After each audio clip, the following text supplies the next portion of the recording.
Hello students and welcome back. आज हम कर रहे हैं डस्ट ऑफ स्नो के इम्पॉर्टेंट एमसीक्यू।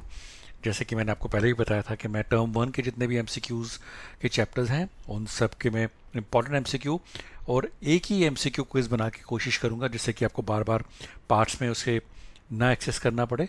तो मैंने इसका एक ही एमसीक्यू बना दिया है और जितने पॉसिबल एमसीक्यू इस छोटी सी पोएम के हो सकते थे मैंने इकट्ठे कर दिए, जिससे कि you will have no reason to look for any MCQ of this poem anywhere else. तो शुरू करने से पहले let's go through the poem. छोटी सी पोएम है, 2 स्टैंजा की। The poem is by Robert Frost. Name is Dust of Snow. The way a crow shook down on me, the dust of snow from a hemlock tree has given my heart a change of mood and saved some part of a day I had rued.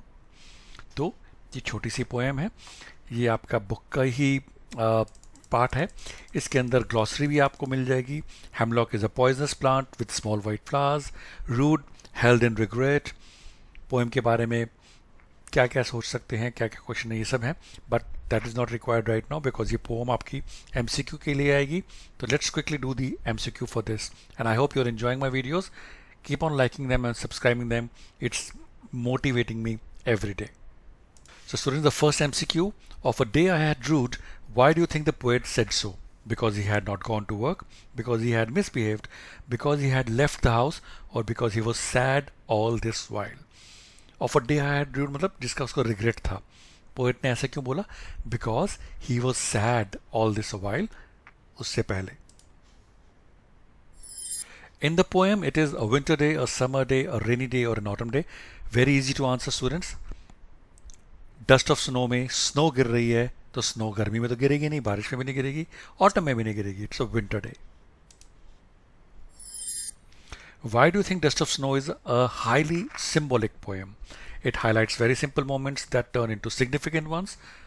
It highlights that crows are a symbol of ill omen. It compels you to think whether simple things can turn into great deeds. तो students sorry, थोड़ा confusion है यहाँ पे। इसमें A option है it highlights, B option है ये और सी ऑप्शन ये है। तो ये बी एंड सी दोनों ऑप्शन इसमें एप्लीकेबल हैं। इसमें बताया जाता है कि छोटे छोटे मोमेंट्स, जैसे डस्ट ऑफ स्नो पोएट के ऊपर गिरती है, वो उसके मोमेंट्स को, वो मोमेंट उसकी लाइफ चेंज कर देता है, he becomes happy, and it also compels you to think where the simple things can turn into great deeds. So option B and C है। As per the poem, dash is the law of nature: happiness, depression, change or satisfaction. So students, as per the poem, जो poet है, he was sad, dust of snow गिरती है, his mood changes and he becomes little happy. So change is the law of nature. What type of plant is hemlock tree? हमने अभी starting में book में पढ़ लिया था, so I will not waste much of time. It's a poisonous tree with small white flowers. What message have you drawn from the poem? इस poem से आपको क्या मैसेज मिला है? It is important to understand nature. Always observe a crow sitting on a tree. Simple moments have larger significance और none of the above. बड़ा easy है students. छोटी छोटी लाइफ में आपके चीज़ें होती हैं जिसकी बहुत इम्पोर्टेंस होती है। फॉर एग्ज़ाम्पल, आप स्कूल गए हैं, स्कूल में आपका दिन अच्छा नहीं गया, टीचर ने बहुत डांटा, सब कुछ हुआ, लेकिन आप जैसे ही घर आए, आपने जैसे ही अपना दरवाज़ा खोला, आपका जो पेट है उसने आपको देखा, मे बी डॉग, कैट या वट एवर, या आपका कोई छोटा भाई बहन जो भी है, उसने आपकी शक्ल को देखी और वो ज़ोर से आपके पास प्यार दिखाने आया।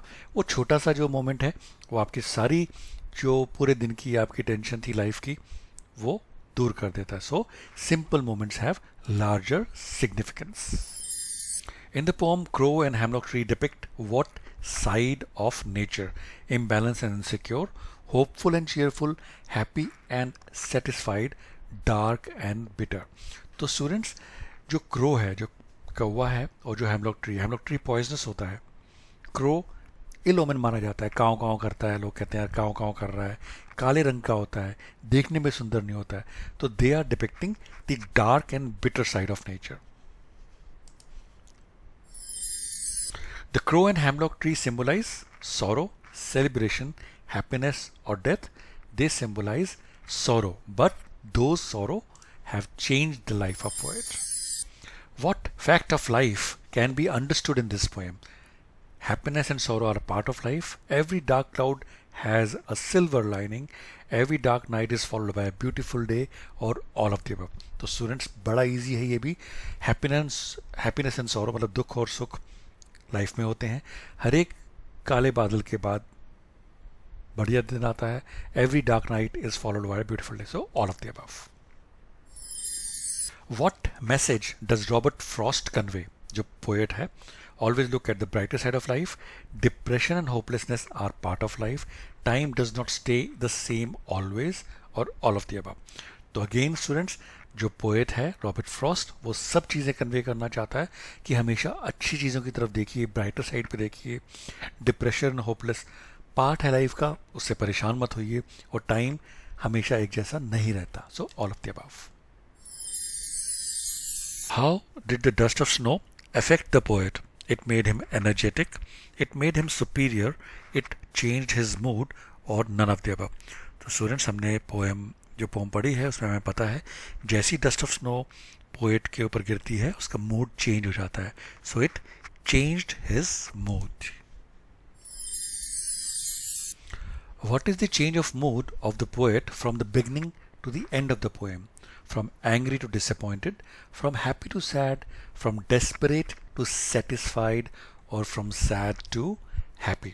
तो स्टूडेंट्स, हमने पोम में पढ़ा है जो पोएट होता है उदास होता है स्टार्टिंग में, बाद में डस्ट ऑफ स्नो गिरती है और उसका मूड चेंज हो जाता है and he is happy. So from sad to happy. The fall of the dust of snow resulted in change in the appearance of the tree, change in the ambience, change in the poet's mood, or all of the above. Very easy to answer. It is the change in the poet's mood. Who is the poet of the poem Dust of Snow? Very difficult. No, students? It's Robert Frost. Name the poetic device used in the line and saved some part. Alliteration, metaphor, oxymoron, or simile. Students, very easy. It is alliteration where same word or same sound is used in the adjacent word. So, alliteration. What was the poet's location in the poem? Again, very easy. He was standing next to hemlock tree. What are the negative creatures that Frost used as carriers of positivity? तो students, यहाँ पे poet ने, Robert Frost ने, negative creatures को खुशी का वाहन यानी कि जिनसे आपको खुशी आई है वो यूज़ किया है. तो कौन कौन से हैं? Hemlock tree and snow, hemlock tree and crow, snow and dust, और स्नो और crow. So very easy again. Hemlock tree and crow, although negative creatures, they have been used as carriers of positivity. The tree tops were covered with leaves, flowers and fruits, masses of snow, or colorful butterflies. हमें पता है they were covered with masses of snow. What uplifted his mood? The crow, hemlock tree, falling of snow on his shoulder, or all of the above. तो students, poet का mood तब uplift हुआ जब dust of snow उसके ऊपर गिरी. So falling of snow on his shoulder. What was the savior of the day for the poet? The hemlock tree, the crow, or the dust of snow, or all of the above? तो students, अगर hemlock tree वहाँ पे था, उस पर crow आके नहीं बैठता, तो डस्ट ऑफ स्नो नहीं गिरती. अल्टीमेटली पोएट का जो सेवियर था, जो मूड चेंज हुआ, वो डस्ट ऑफ स्नो के गिरने से हुआ. तो answer is dust of snow. The poet's spirits were uplifted because a crow had come to give him company. He was standing below a hemlock tree. He realized that the whole day had not gone waste, or snow had fallen on him. So उसके spirits uplift. Snow तो उसको गिरी, उसका mood change हुआ, लेकिन because of dust of snow, he realized that the whole day had not gone rude or waste. What does dust of snow represent? Healing power of nature, particles of snow, cool weather, or none of the above. So students, basically particles of snow तो होते ही हैं, but it also represents healing power of nature. Of a day I had rued. Rude means हमने poem में starting में ही पढ़ा था, regret deeply. Dust of Snow published in New Hampshire is the brainchild of which poet? तो students, ये इसलिए मैंने MCQ डाला है, हमें पता है रॉबर्ट फ्रॉस्ट का है, लेकिन कई बार आपके पास एमसीक्यू ऐसे आते हैं which make you confused. ऐसा अगर MCQ आएगा, don't worry, it is the same name the poet.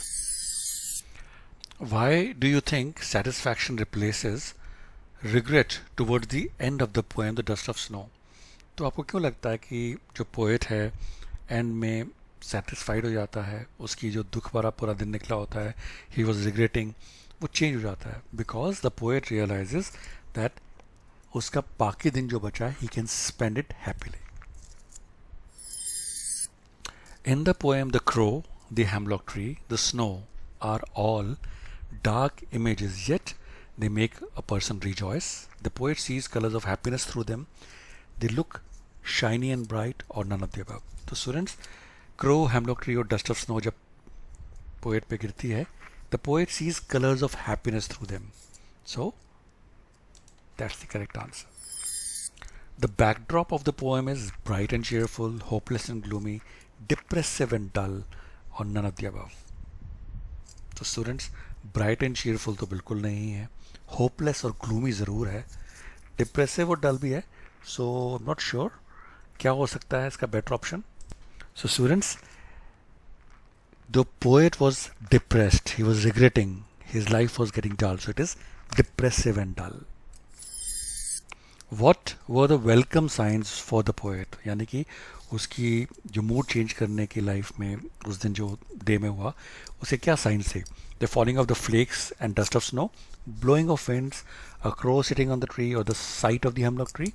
Very easy again, the falling of the flakes and dust of snow. The fall of the dust of snow indicated something inauspicious, wasn't right, sad and ugly, or good and joyful. The students, it indicated something good and joyful.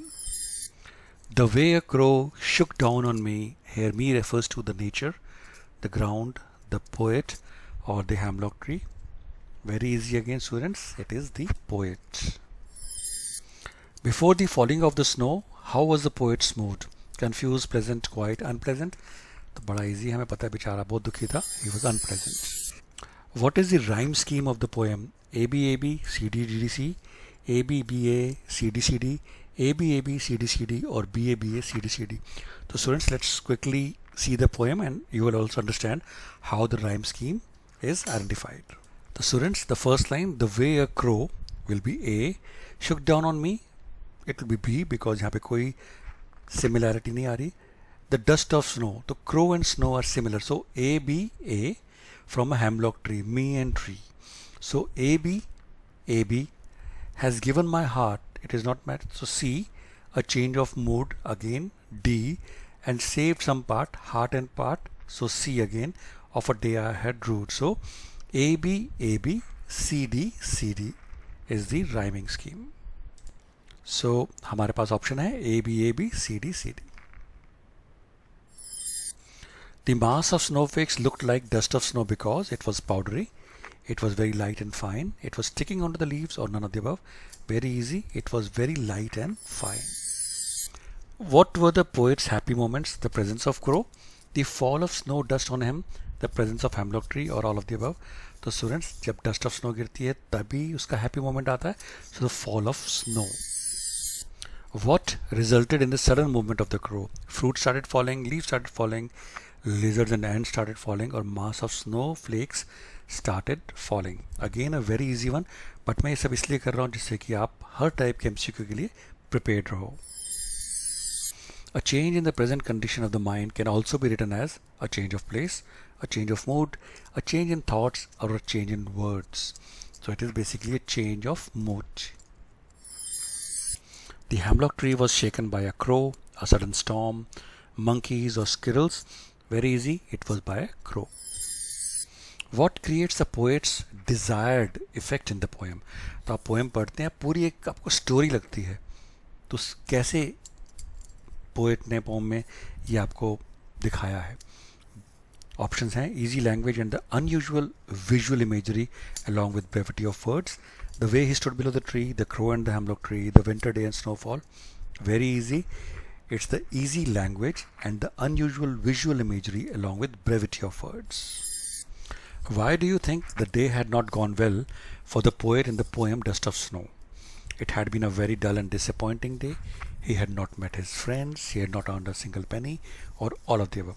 तो students poem में सिर्फ ये बताया है कि it was a dull and disappointing day. The rest of the day was saved for the poet because he had reached home on time, he had earned enough money, his mood had changed, or he had finished all the tasks. Answer is because of his mood change was saved. तो students ये तो हम कर ही चुके हैं. The way a crow shook down on me, dust of snow from a hemlock tree. Rhyme scheme is A B. यहाँ पे मी और ट्री है, यहाँ पे क्रो और स्नो है. So it will be A, this will be B, this is B. So A B.